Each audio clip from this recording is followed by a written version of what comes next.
सत साहिब सतगुरुदेव की जय। बंदी छोड़ कबीर साहिब जी की जय। बंदी छोड़ गरीबदास जी महाराज जी की जय। स्वामी राम देवानंद जी गुरु महाराज जी की जय हो।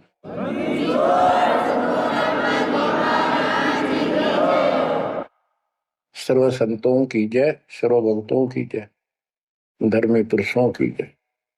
श्री काशी धाम की जय, श्री सुडानी धाम की जय, श्री क्रोथा धाम की जय, श्री बरवाड़ा धाम की जय। सत साहिब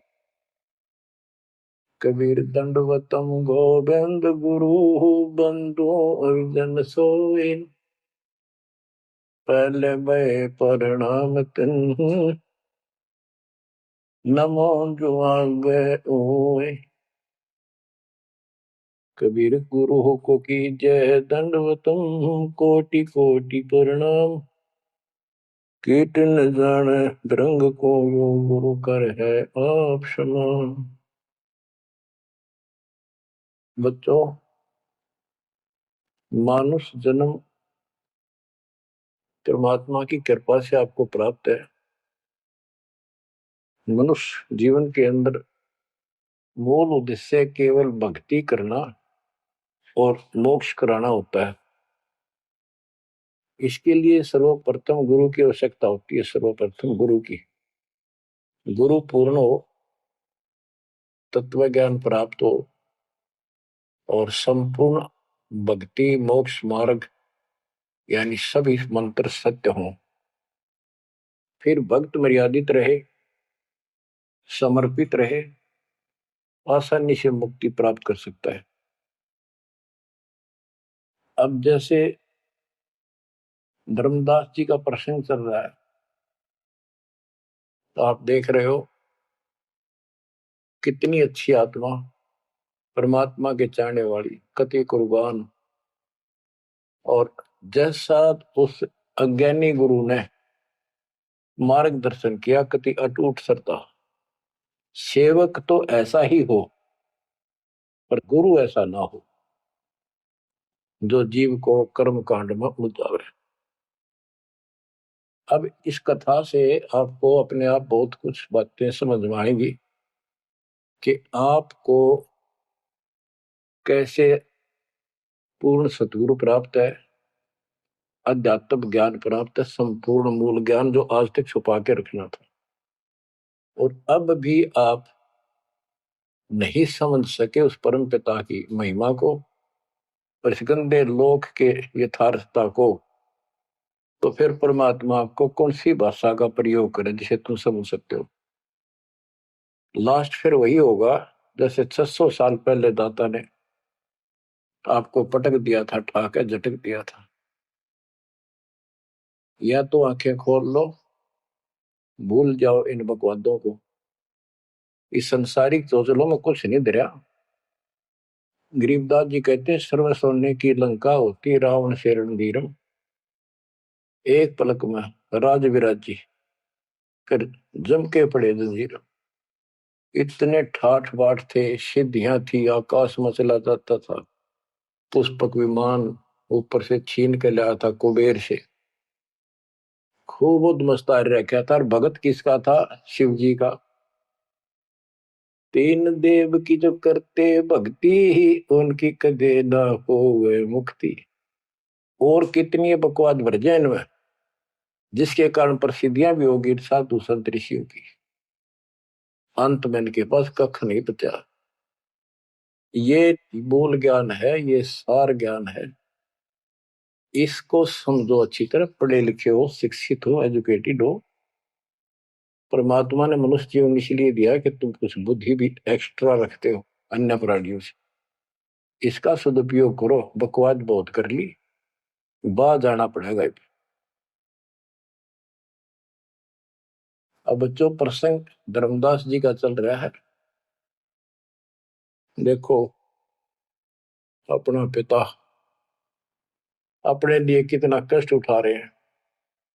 एक जीव को काल की दलदल से बाहर खींचने के लिए कितना कुछ उन्होंने किया। बालक की तरह पीछे पीछे फिरे, कहाँ जंगल में, कहाँ किसी दरिया पे, कहाँ किसी तालाब पे, कहाँ कहाँ कष्ट वो मालिक उठाया उन्होंने। वो कहते हैं, 2 दिन मेरी शरण हो ताका हूं मैं दास, केल केल लग गया फिर उगत धरती आकाश। जैसे राजा अम्बरीश था, उसके पीछे लग रहे थे, लेकिन हम नहीं समझते, जब हमारे पास 2 पैसे हो या 14 काल की छोटी सी राजा था, भगत बतेरा था, यज्ञ बहुत करता था, वाह हो रही थी, पिछले संस्कार भी अच्छे थे। तो संस्कार कब बने, जब कभी कबीर साहब की शरण में था, जैसे कलयुग में हो तुम। अब ये जो रह जाएंगे ना, पार हो गए सो हो गए। भक्ति अच्छी करते हैं क्योंकि सत्साधना मिल गई। एक सांस की कीमत कितनी गजब की है, इसकी बहुत वैल्यू है। पार ना हुए तो फिर ये नो फंस जाएंगे काल के। इनको स्वर्ग में रखेगा, देवता बनावेगा, पूरा माचे माचे आन देंगे, फिर राजा पृथ्वी पर बना देगा। पृथ्वी पा के फिर ये पिछले पुलों के कारण ठाठ तो होने हैं। और भक्ति भी करेगी आत्मा, क्योंकि पीछे भक्ति की चास पड़ी हुई है इसको। तो भक्ति गलत करें जाएंगे, लाभ न्यारे हुए दिखेंगे।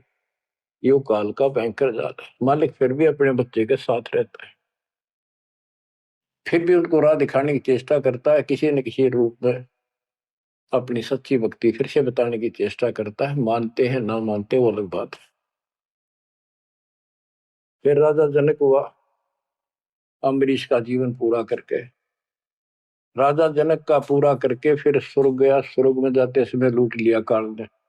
बिना विवेक वेख जो धारा क्षोभ करते सो भी बिना विवेक के नु नाश करते हैं। उड़ा दया भाव दिखा दी, वो अपने पुण्य दे दिए। आप फिर नंगड़ होकर पृथ्वी पर आ गया। सारे पुण्य वहां खत्म कराया, आधे आधे ऊपर स्वर्ग में भोग लिए, और फिर पृथ्वी पर आ गए। पहले राजा था 2 जीवनों में, राजा अम्बरीश वाली आत्मा। अम्बरीश राजा, राजा जनक सीता का पिता। और फिर हुई आत्मा बाबा नानक बनी, खुद नौकर लगा के नवाब के यहाँ। जब इस स्थिति में आ गया, कति हैंड टू माउथ हो गए, तब दाता फिर मिले अपने बच्चे को। फिर राह दिखाने की चेष्टा की, खूब वाद विवाद किया। ने बोला आंखा देखो तो मानो, आंखा भी दिखाया जब जाकर माना। बच्चों ऐसे आज आपके साथ खड़े कर दाता देख कहां से के होने लग रहा है, अभी तुम नहीं समझ पा रहे व्हाट इज दिस। इसका नाम है कबीर भगवान। इसको कहते सक्षम समर्थ परमात्मा। बच्चों यहाँ देखो, मालिक ने कैसे अपने बच्चों तक संदेश पहुंचाने लग रहे। काल ने जुल्म करने में कसर नहीं छोड़ी, पर यू भी तो उसका बाप है। और देखो अपने बच्चों को कैसे अमृत छकाने लग रहे। इन क्रियाओं को देखकर ये विश्वास कर लेना चाहिए कि आप समर्थ की शरण में आ चुके हो। द्वार धनी के पड़ा रहे, धक्के धनी के खावे, 100 काल झकझोरी पर द्वार छोड़ जाओ। इब तुम इतना जरूर कर दियो, और कुछ ना बने तो इतना रहियो, मालिक की शरण से दूर मत होना। चाहे दुखी दिखो चाहे सुखी दिखो, इब के आपका सतलोक में अगला कदम है, बस नथिंग एल्स। दूसरी बात नहीं है। पर होगा उनका जो मर्यादित रहेंगे, समर्पित रहेंगे, तन मन धन सब तेरा, ये कहने से नहीं, करना होगा। काल जाते आज ले चलो दाता, रखियो अपने चरण में। तो बच्चों फिर जब तक चाहोगे तब तक जीवन दे देगा आपको, जब तक चाहोगे। लेकिन अंत में एक ऐसा आप पे प्रेरणा हो जाएगी आपको, और आप ही कहोगे कि दाता ले चलो, बस बस बहुत होगी। तो कहते हैं जीव इतना जोखिम नहीं, मरा जब निशंक मरे, परमात्मा कहते हैं। तो वो हमारा मरना नहीं होगा, हम तो मेले से बजावांगे। शरीर छोड़ दिया कांचड़ी, पक्षी उड़ा आकाश को चलते कर गया बीट, ये तो वो है। तो बच्चों प्रसंग धर्मदास जी का चल रहा है। परमात्मा ने धर्मदास जी को पूरी सृष्टि रचना फिर सुनाई, क्योंकि शुरुआत में उसने इसलिए सुनी थी, अपना तर्क मन में अलग रखा था। साथ में आमनी देवी ने भी सुनी, दोनों को विश्वास हुआ। परमात्मा से कहा कि जोड़ पानी में पूछो स्वामी, पानी माने हाथ, जोड़ पानी में पूछूं स्वामी, को कृपा कर अंतर्यामी। ओ साहब नाम का आही, परचय नाम कहो मोहि पाई। गुरु और सतगुरु तुमको कहूं, ए प्रभु कौन देश तुम रहो। परमात्मा बोले, ओ धर्मनी जो पूछो मोही, सुनो सुरती धर कहो मतोई। जिंदा नाम है सुन मेरा, जिंदा बेस खोज के ही तोरा। हम सतगुरु के सेवक आही, सतगुर संग हम सदा रहाई। सतपुरुष व सतगुर आही, सतलोक में वह सदा रहाई। सकल जीव के रक्षक सोई, सतगुर भक्ति काज जीव होई। सतगुर की भक्ति से जीव के सब काम ठीक होंगे। सतगुर सत्य कबीर सो आही, गुप्त प्रगट कोई चिन्ह नाही। सतगुर आज जगत तन धारी, दासा तन दर शब्द पुकारी। काशी रह परख हम पावा, सत नाम उन्मोहि दर डावा। परमात्मा अपने को छुपा के कहते, परमात्मा तो सतलोक में रहता है और वहां से चलकर आया हुआ है। अब वो सतगुरु सत कबीर काशी में है। वो प्रगट है, गुप्त है। प्रगट का अर्थ है कि सामने बैठा है, गुप्त ऐसे है कि उसको कोई पहचान नहीं पा रहा। सतगुरु आज जगत तन धारी, उस सतगुरु ने, सतपुरुष ने, पूर्ण परमात्मा ने जगत में आके ये कबीर रूप धारण कर रखा है। और काशी रहे पर खम पावा, वो काशी में रहते हैं, हमने उनको पहचान लिया। सत नाम उन्मोहि दर डावा। ये सच्चा नाम, सच्चा ज्ञान, सही विधि उसने मुझे बताई। यम राजा का सब छल कीना, निरख परख यम सो भीना। तीन लोग को काल सतावे, ताको ही ये सब जग ध्यान लगाओ।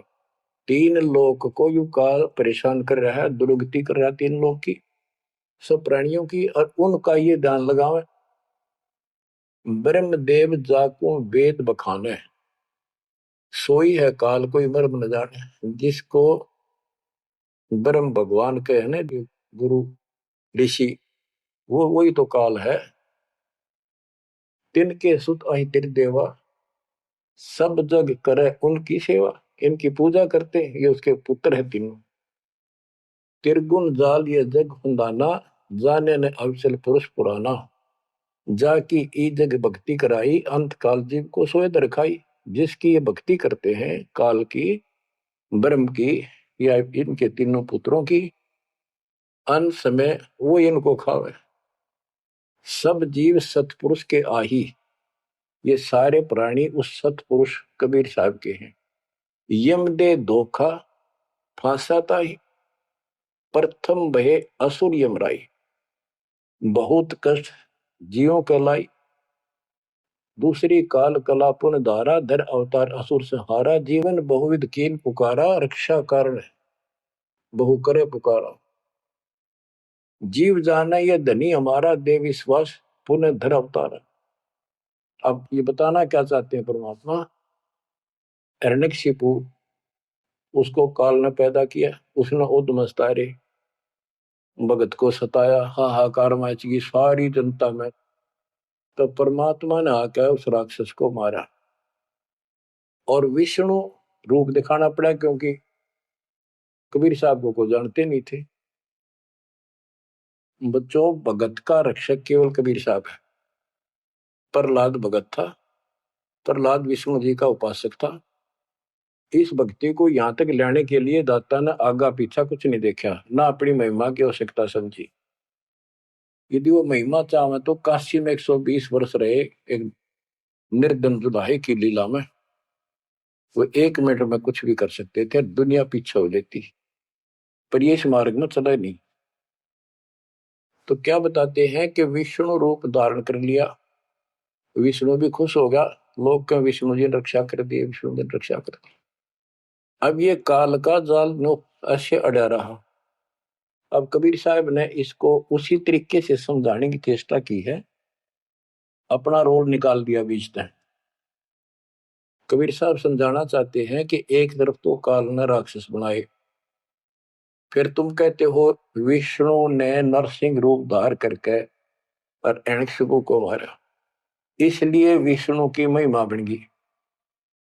अब लोग विष्णु के चिपक गए, इसको भगवान मान कर पूजन लाएंगे, हीरो हो गया यूं। जैसे पिक्चरों में देखो, हीरो दो चार रन गढ़ दे, बस वाह वाह वाह के जो है ना, इन करिश्मों को देखकर, चमत्कारों को देखकर इनका चिपक गए। ये सब काल का जाल है, परमात्मा ने इससे कोई लेना देना नहीं।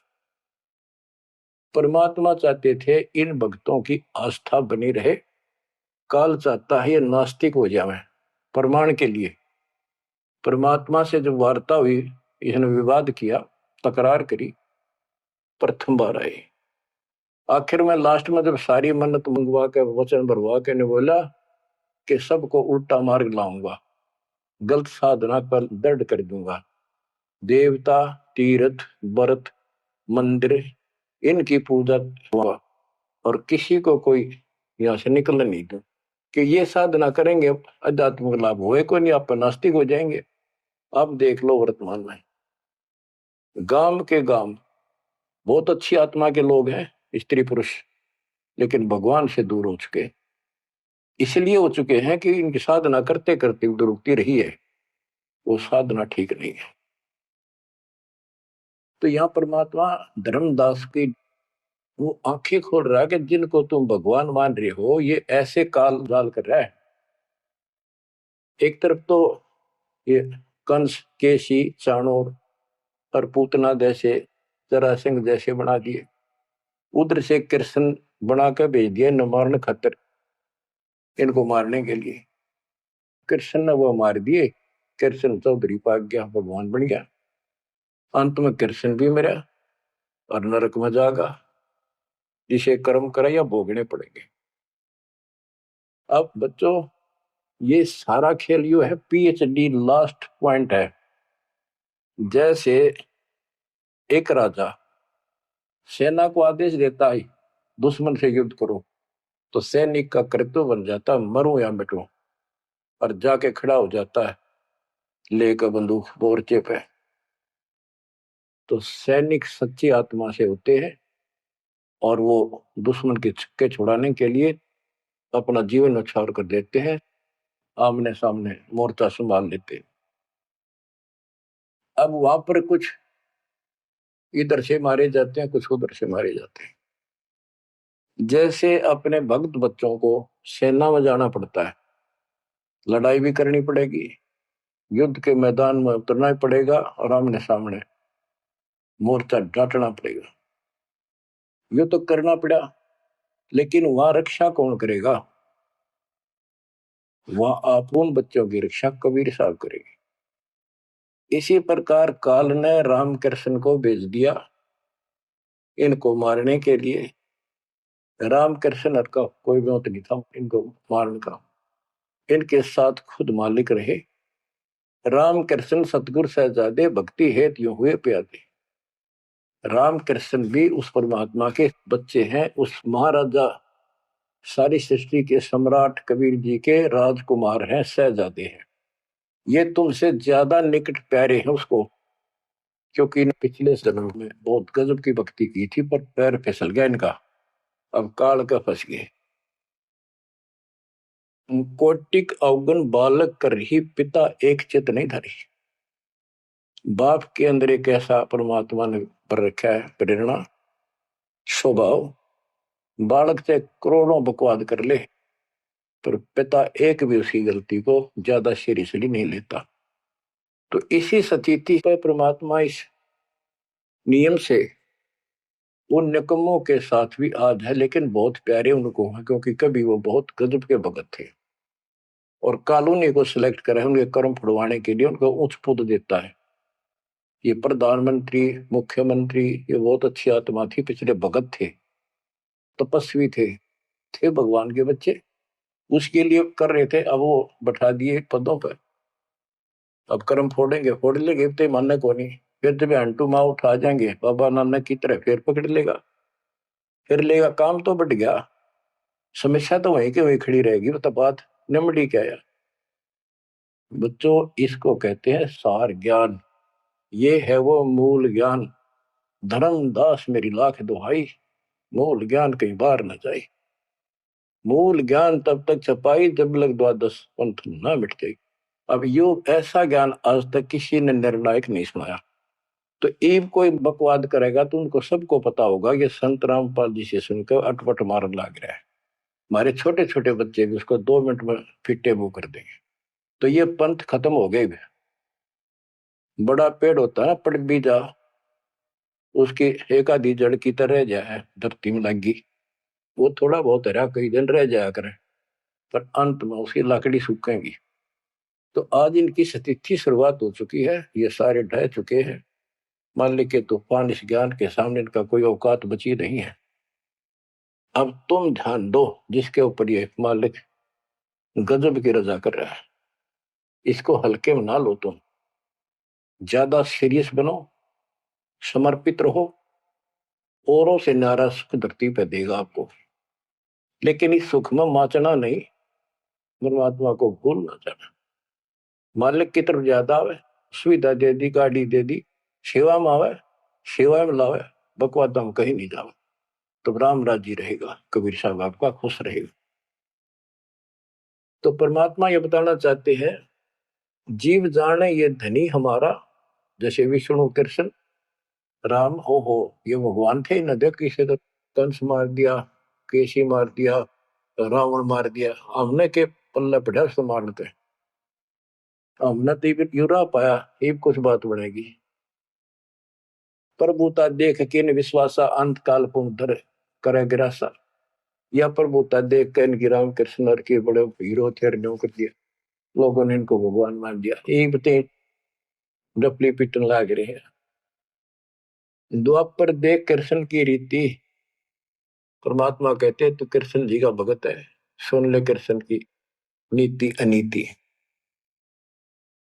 आप मानते हो कृष्ण ने गीता बोली, पहले तो गीता में उसको भगत बनाया, धार्मिकता सिखाई, और गीता का पाठ अर्थ बतलाया, और फोन उनको कहा युद्ध कर, युद्ध कर, तुझे कोई पाप नहीं लगेगा, और पीछे वो पाप लगा दिया। हिमालय में जाके गड़ो, अश्वमेध यज्ञ करो, तुमने बंधुघात किया इसलिए पाप लगे।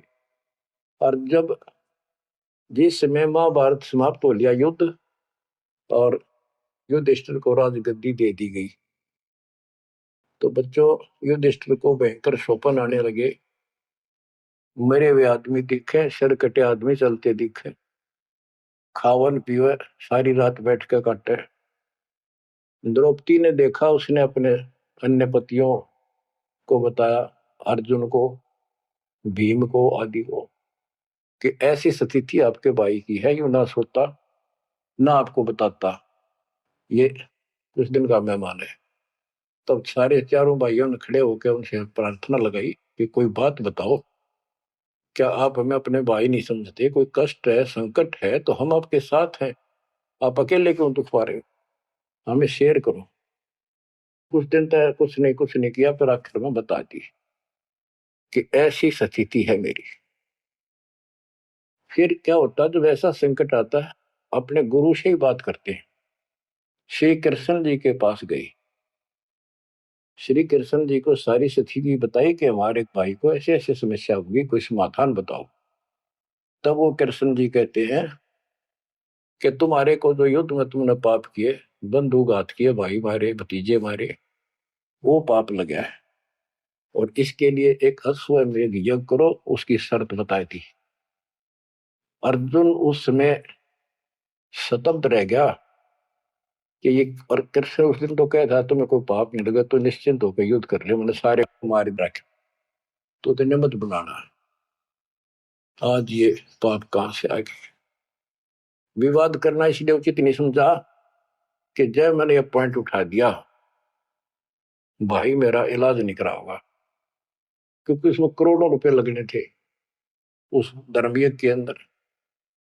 और युवती ने सोचेगा भाई खुश नहीं है मेरा इलाज कराना है, ये मर जाएगा, इतना धर्म कर्म का पक्का है।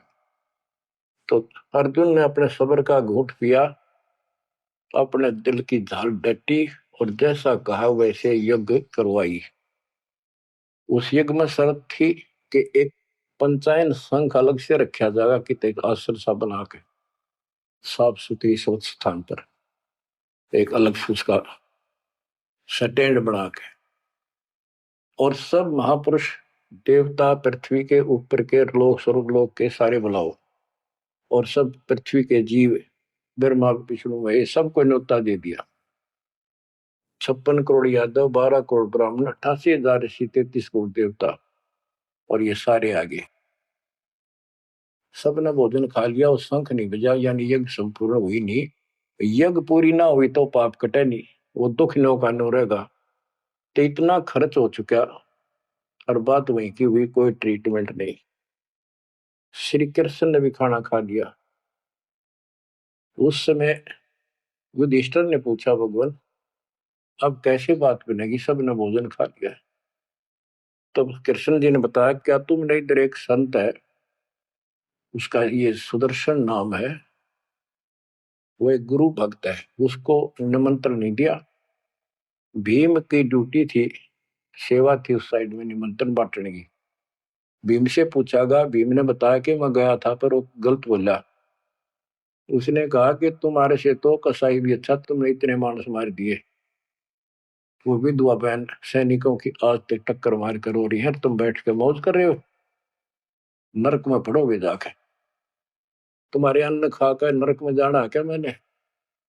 पहले मुझे ऐसी ऐसी 100 अश्वमेघ यज्ञ का फल दो, तब मैं तुम्हारा टूक तोड़ू। कृष्ण बोला, फिर आपने क्या कहा? मैं के कहूं था जी, उसने फिर कह दिया, बताओ ना मन्ना, ये तेरे बिना कि हमारी यज्ञ अधूरी रह जाएगी, श्री कृष्ण जी हमारे साथ। तब भगवान बोले, सारी बात बिगाड़ दी, तुम चलो। पांचों को रथ में बैठा के लाया, उनकी कुटिया से कम 1 योजन यानी 12 किलोमीटर दूर रथ रोक दिया। वहां से पैदल चल के आए नंगे पैरों। उस दिन क्या था, सुदर्शन जी ने अपने गुरु परमात्मा खुद कबीर साहब करुणा में नाम से प्रकट थे द्वापर में, उनके वो शिष्य थे, उनको सारी बात बताई। परमात्मा को पता था फेर आऊंगे, काम तो उनका होना को नहीं। तो सुदर्शन जी से बोले, तुम घूमन फिरन चला जा किते, वो फेर आऊंगे। कि सुदर्शन जी तो चले गए भ्रमण पे, परमात्मा उनका रूप बना के वहां बैठे की कुटिया में। जब वह सारी टीम पहुंची कृष्ण वाली, जाते ही श्री कृष्ण ने दंडो प्रणाम की। साथ में पांचों पांडवों करनी थी। परमात्मा ने पूछा, है जगदीश, ये 3 लोक के मालिक, या कैसे आना हुआ गरीब की झोपड़ी पे? तो श्री कृष्ण जी ने कहा, आप जानी जान हो, इन्होंने ये पांडव हैं, ये भीम है, ये युधिष्ठिर है, सारी इंट्रोडक्शन कराई। ये आपको निमंत्रण देने आए हैं, इनके यज्ञ में प्रसाद पाओ ताकि इनका कल्याण हो। सुदर्शन जी बोले कि भाई मैंने इस भाई तो कही थी, देव खड़ा मोटा, मेरी बात शर्त पूरी कर दो तो मैं आज तैयार हूं, नमक हो नहीं चलो। तो श्री कृष्ण जी बोले, जी आपकी वाणी है, कबीर संत मंडल को चालिए तजमाए अभिमान, जो जो कदम आगे रखे ओ एक समान। ये दाता, हम वहां से चलकर कहां से चले थे, आप तो सारे कदम जानते हो, और 12 किलोमीटर तय, 1 योजन हम कति पैदल आए हैं। यहाँ से वहां तक हमारे जितने कदम एक यज्ञ बनाए बताए आपने। हे दाता, 100 आप लेखा ला दो, बाकी हमारी जोड़ी में डाल दो। साधु भूखा भाव का, धन का भूखा ना। ने बोला, वे चलते। जब पहले भीम आया, डींग मारा था। जब सुदर्शन जी ने ये कहा कि तुमने इतने आदमी मार दिए, ऐसा जुल्म कर दिया, भीम बोला, युद्ध ऐसे नहीं जीता जाता, एक का गदा मारो था 6 मरे थे। तो परमात्मा ने उसकी फड़क निकालनी थी, कुछ परिचय देना था कि इसमें कुछ है। परमात्मा बोले, सुदर्शन रूपधारी कबीर साहब के भीम, पहलवानिया मेरी माला तार के दिए, देख खुट्टी व टंगरी। हो गया तारण खातिर कणछन लाग गया पहलवान हुआ माला ना उतरी वह सुमरनी उतरी नहीं ने बोला रे तू एक मारे था 6 मरे थे पहलवान या छोटी सी माला नहीं तेरे से उठती खिसियाना होकर वापस आ गया परमात्मा ने ऐसे हाथ करे आपसे उतर कर आएगी आत्मा माला पर बहुत चक्के रह गए अचंभित हुए सारे के सारे तब परमात्मा को लेकर ये घुमाए लंबी कहानी है विषय दूसरा चल रहा है तब उस दाता के भोजन करने से उनका काम बना जब वो शंख बजा ये अलग प्रसंग कभी ठीक से जच कर सुनाऊंगा अब प्रसंग दूसरा चल रहा है परमात्मा करें धर्मदास तेरे कृष्ण की कुनीति सुन ले एक तरफ तनियों का था तेरे पाप ना लगे और फिर पाप बताए दिए उन पापों को धोने के लिए जो विधि बताई उससे भी बात ना बनी वो भी समर्थ सक्षम हम थे वहां पर हमने की और बच्चों वो पाप नहीं थे वो पाप तो थे लेकिन वो प्रेत बाधा थी वो जो सैनिक मरे थे विधवा रो रही थी वो सैनिक उसने तंग कर रहे थे प्रेत बने हुए वह प्रेत बाधा भी कृष्ण तक नहीं ठीक हुई बच्चों गरीबदास जी कहते तुम कौन राम का जपते जपन ताते कटे ना ये तीनों ताप ये 3 ताप के तहत दुख था उनको और वो पाप ते न्यो के न्यो रखे रह गए ओए होए अरे कोयल के बच्चों ईब तक पकड़ दो अपने माँ की बाणी को क्या कहना चाहते हो अब 20 कागाड़ा के साथ रहोगे क्या अब क्या बताते हैं गीता पाठ का अर्थ बतलावा पुण्य पाछे बहु पाप लगावा बंधु घात दोष लगावा पंडों का बहु काल सतावा पांडवों को काल ने खूब परेशान किया और अंत में क्या हुआ जब दुर्वासा जी ने श्राप दे दिया कि जैसे कृष्ण जी के पुत्र प्रद्युम्न और 2 4 5 और बच्चे मिलकर दुर्वासा जी द्वारका की बनी में बैठे थे तपस्या कर रहे थे कुछ दिन के लिए कहीं कहीं रुक जाते थे वो पता चला कि बड़ा पहुंचा हुआ संत सिद्ध आ रहा है द्वारका के बच्चे श्री कृष्ण को समर्थ मान चुके थे किसी ने कंस मार दिया केसी राक्षस मार दिया चाणूर मार दिया ऐसे काल्यवन मार दिया तो इन्होंने सोच रहे थे कृष्ण तो ऊपर धरती पे कोई सही नहीं उन्होंने मजाक सूझ गए वो किसी संत साधु का आदर नहीं करते थे इस कारण से हमारे साथ कृष्ण हमारा कोई कुछ नहीं बिगाड़ सकता तो उन्होंने शरारत सूझी के नो कहे दुर्वासा भूत भविष्य वर्तमान त्रिकाली बता दिए तीनों काल की जानता है चलो इसकी परीक्षा लेंगे एक प्रद्युम्न का पेट पर कढ़ाई बांध दी छोटी सी लोहे की और लेडीज कपड़े पड़ा दिए गुजरिया वाले ऐसा दिखा दिया जाकि जैसे बच्चा पेट में गर्भ है इसका यूं पूछने गए महाराज इनका कई साल में दया करी दाता ने 12 साल हो गए बयान अब ये जानना चाहते हैं कि इनका लड़का होगा लड़की बड़े उतावले हैं आप भूत भविष्य की सारी जानो दुर्वासा जी ने देखा ध्यान लगा के ताकि बकवाद करना रहे हैं गुस्से में होकर ने बोला या 2 कुल का नाश होगा इस तरह ना लड़का हो ना लड़की हो और आंख लाल करी बाज लिए बच्चे थे सब ना के बता पता चला यानी उस दुर्वासा के श्राप का कृष्ण तक बात गई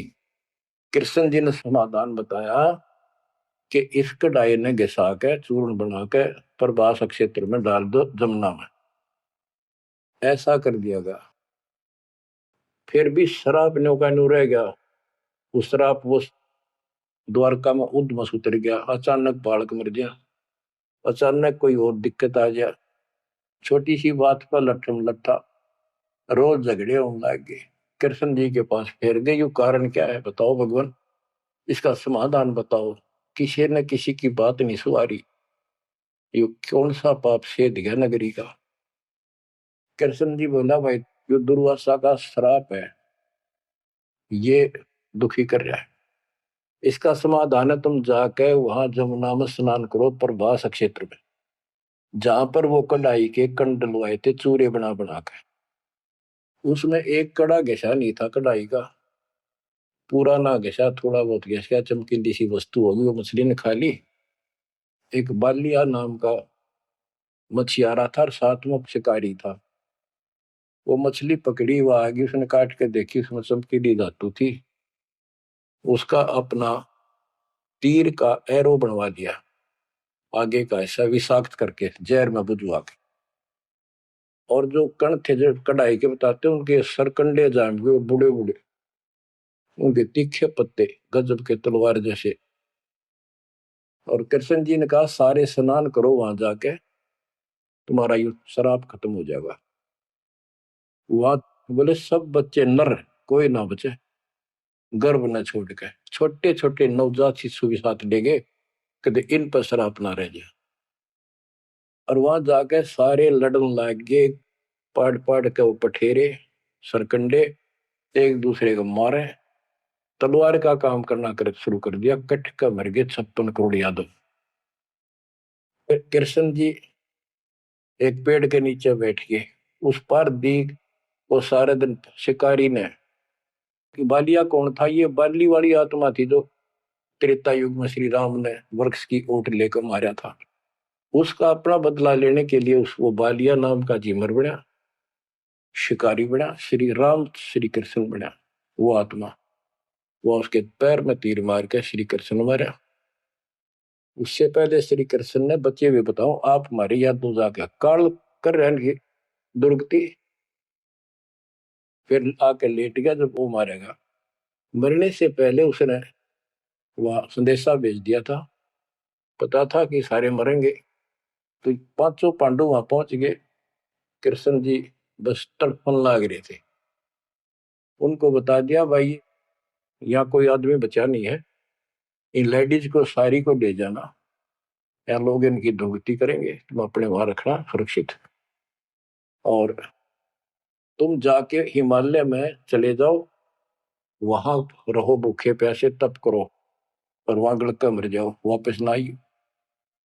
तो पूछा जी कारण क्या है, हम अभी तो राज मिला, 20-30 साल हमने राज मुश्किल से किया है, अब आप कहते हो राज त्याग के वहां से ले जाओ, इसका कारण क्या हो गया, क्या गलती बन गई कि तुमने जो युद्ध में पाप किए थे वो पाप तुम्हें दुखी कर रहे हैं, वह तप करने से समाप्त हो जाएंगे। तब अर्जुन को कहना पड़ा कि भगवान आप ऐसी स्थिति में हो, मुझे कहना तो नहीं चाहिए पर मैं रोक भी नहीं सकता अपने आप। पहले तो आप कह रहे थे गीता में कि ऐसे ऐसे तेरे को पाप नहीं लगेगा, और ये पाप हमारे सिर पर रहती है। फिर भाई के अश्वमेध यज्ञ कर पाप खत्म हो जाएंगे, वो पाप फिर भी रह गए। तब मैं बोल नहीं पाया, आज मैं रोक नहीं पाया, या तो इसका उत्तर दे दो ना, मेरा जीना भी दूभर हो जाएगा शेष। तब उसने बताया भाई मन ना बेरा मन के गीता में कहा था, और के कुछ तेरे को बोला था।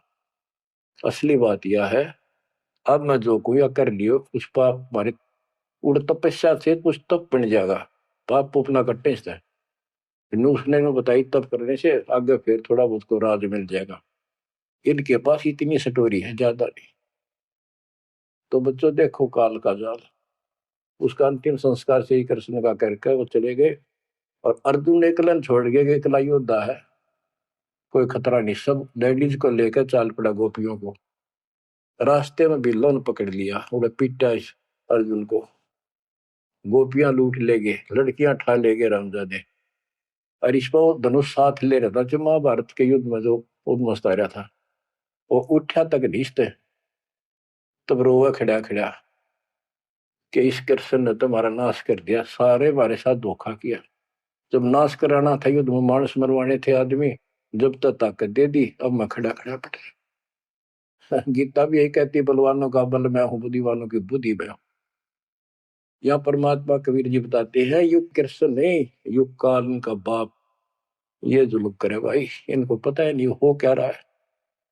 धर्मदास ये बातें सुनकर चक्कर में पड़ गया, मुंह का नहीं देखे देखे, आंख भी नहीं झपके। ये भगवान कभी 100 की 100 सच्ची, सारी बात बिड़ा करते। देखिए धोखे बैठे थे, साथ में अमनी बैठी, दोनों टेक टेक सुने मालिक के अमृत वचन। ये परमात्मा हम रोज सुना करते, मेरी तरह पत्थर पड़ गए थे कल। आपके क्या गुण गाओ मालिक, कैसी आंख खोल दी तुम्हारी। परमात्मा कहते और सुन ले। अब क्या है, हिमालय में चले गए सारे पांडव, और वहां सारे मरते गिर जाते गए। तो कहते हैं जब ये पहुंचे ऊपर, तो युधिष्ठिर बाद में मरा, और तो सारे बर्फ में गड़ गए, बर्फ में पैर गड़ जाते कति। लेकिन युधिष्ठिर का अंगूठा अंगूठा गला, बाकी शरीर जो का तो रहा, मर गयो भी गया। जब ये ऊपर गया, वो पहले जो चले गए थे मर मर के, चारों पांडव और उनकी मां कुंती, द्रौपदी, वह सारे नरक में ठोक रखे।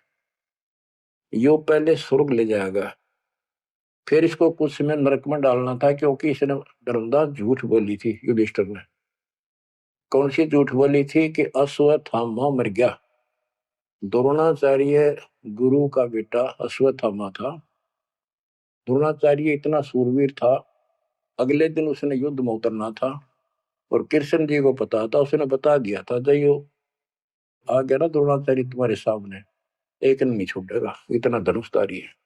तो इसका इलाज ये है कि युधिष्ठिर झूठ बोल दे, और की नहीं मानने का। पहले कैया ने जाके कह नो कह दो कि इसका बेटा अश्वत्थामा मर गया, तो यो उस पुत्र मोह में इतना पागल हो जाएगा, इस पर हथियार नहीं उठेंगे, और युद्ध तक करेगा, पर यू हार जाएगा, मारा जाएगा। तो द्रोणाचार्य को सबने कहा जाके कि अश्वत्थामा मर गया। दूत भेजे गए दूसरी सेना में, तो द्रोणाचार्य बोले मैं विश्वास ना करूं, तुम झूठ बोलते हो। अगर युधिष्ठिर कह देगा तो मैं सच्ची मानूंगा। तो दूसरे क्या, तुम मार दिया तो फेंक दिया ठागा मैंने। युधिष्ठिर को तैयार किया गया कि तू या झूठ बोल। वो मना कर गया कि नो तो दिक्कत हो जाएगी, और मैं झूठ नहीं बोल सकता। फिर एक अश्वत्थामा हाथी का नाम था, जैसे पशुओं के नाम रख लेते हैं ऐसे। वो अश्वत्थामा हाथी मार दिया। श्री कृष्ण बोला आप ये कह देना कि अश्वत्थामा मर गया, मंदी आवाज में कह दिए मेरा ना हाथी था, हाथी या मनुष्य। युधिष्ठिर इस बात पर राजी हो गया, क्योंकि अगले दिन नाश कर रहा था उसने। तो मन में दोस्त तो आया उसके, झूठ बोल दी जाके कि आचार्य जी अश्वत्थामा हिते, संस्कृत में नो कंते। द्रोणाचार्य का तो बुरा हाल हो गया, चक्कर आने लग गया कि अश्वत्थामा मर गया। फिर मंदी आवाज में कह दिया नर व कुंजर। नर था या कुंजर हाथी, पता नहीं नर था या कुंजर। अब वो नर कुंजर कड़े सुना था तो पागल होकर गिर गया। तो उसके कारण उसको नरक में भेजना था कुछ समय के लिए। तो युधिष्ठिर ने पूछा कि मेरे भाई कहाँ गए, स्वर्ग में। तो उनको बताया कि उन्होंने पाप करे थे महाभारत में, और भी जितने पाप कर रखे थे वो सारे के कारण नरक में गए। धर्म युधिष्ठिर बोला कि मुझे उनके दर्शन कराओ, मैं देखना चाहता हूँ। देखा सारे हाहाकार मचान ना गिरे। तो बोला मुझे भी अब मेरे भाई बहनों के परिवार के साथ भेज दो। तो वो चाहे थे एक बेचने इसका मार डाल लिया जा। तो वो इस कारण से उसको भी कहते कुछ समय के लिए नरक को भोगना पड़ा।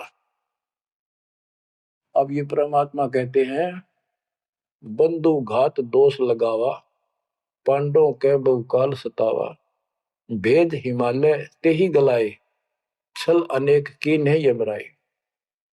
और फिर उनको पांडवों को ले नरक में डाला। बच्चों स्वर्ग के धोखे नरक ही जाही, जीव अचेत यम छल चिन्ह नहीं। ये बोले जीव इस काल के इस छल को, इस जाल को, षड्यंत्र को नहीं समझ पा रहे। पांडव सबको कृष्ण को प्यारे, सोले नरक में डारे, वो भी सारे नरक में डाल दिए।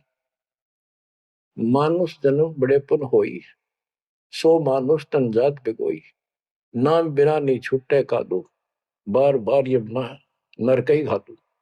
नरक निवारण नाम जो आही सुरनर मुनिजन जानत कोई नाही।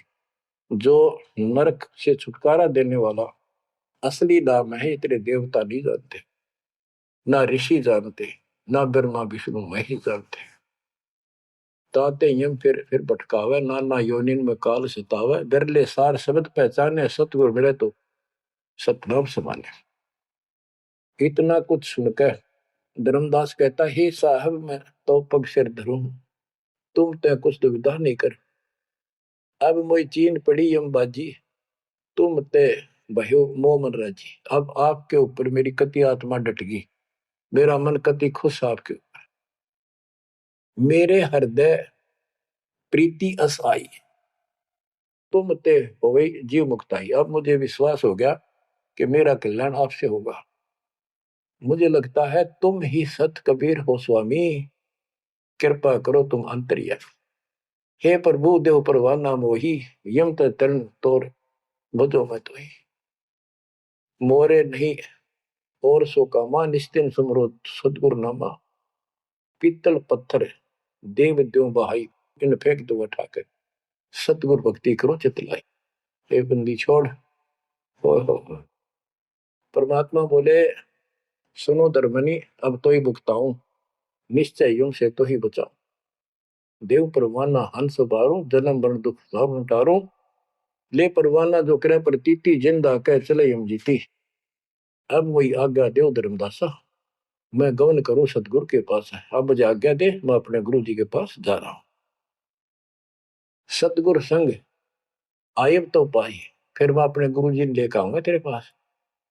तब परमाना तो ही मिलाई, उनसे तुम्हें नाम दिलाऊंगा मैं। क्योंकि अभी धर्मदास को पूरा पक्का करना था। धर्मदास बोले, हे प्रभु अब तो जान ना देव, नहीं आए तो मैं बहुत पछताऊं। पछताई पछताई बहुत दुख पाऊं, नहीं आओ तो प्राण गवाऊं। हाथ से रतन खोई कोई डारे, सो मूर्ख निज कान बिगाड़े। ये मैं कैसे छोड़ू, अपने हाथ से रतन कैसे खो दूं। जब नहीं आए तो ना मैं खाऊं ना कुछ पीऊं, मैं मरूंगा। आप जब फिर नहीं आई तो परमात्मा ने कहा चाल पड़े, क्योंकि अभी ताव और बाकी देना था। धर्मदास सामने कति गली में खड़े हो गए, जब तक दिखते रहे आंखों में आंसू भरे रहे, एक टक देखते रहे। बच्चों ये सुनते रहियो अमर ज्ञान, अजब गजब ज्ञान मिलेगा आपको। शेष वाणी परमात्मा की दया से आपको फिर सुनाई गया। परमात्मा आपको मोक्ष दे, सदा सुखी रखे। आपकी लगन, आपकी दृढ़ता परमात्मा के प्रति ज्यादा हो, तो आप परमात्मा के लिए ज्यादा समय निकाल सको। दाता आप पर कृपा करें, आपको इस काल के जाल से निकाले। सत्संग।